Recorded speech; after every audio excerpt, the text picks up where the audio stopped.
ام المؤمنین حضرت عائشہ صدیقہ رضی اللہ تعالی عنہا کیا ارشاد فرماتی ہیں کہ دروازے پر دستک ہوئی، میں جب دروازے پر گئی تو ہماری ماں ام المؤمنین عائشہ صدیقہ رضی اللہ تعالی عنہا ارشاد فرماتی ہیں کہ ایک عورت، اس کی دائیں طرف بھی ایک چھوٹی سی بچی، اس کے بائیں طرف بھی ایک چھوٹی سی بچی ہے۔ اب ان کی جب چہرے کے اوپر نگاہ کی تو محسوس ہوا کہ ان کو فاقہ ہے، کھانے کی حاجت ہے، اور ہوا بھی ایسے کہ انہوں نے کھانے کی حاجت پیش کی تو ان کو دروازے کے اندر کھڑا کیا، اور جب کمروں میں گھر کے اندر ہماری ماں ام المؤمنین عائشہ صدیقہ پلٹی تو اتفاق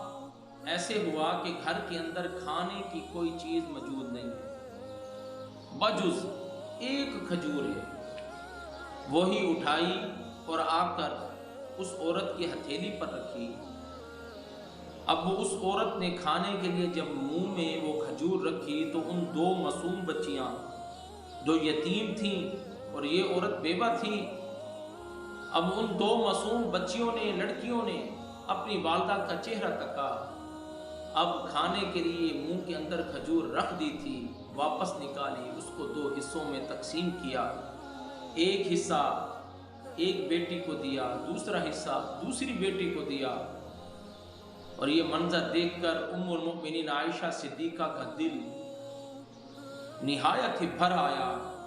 اور وہ عورت چلی گئی۔ تھوڑی دیر کے بعد سرکار مدینہ تشریف لائے،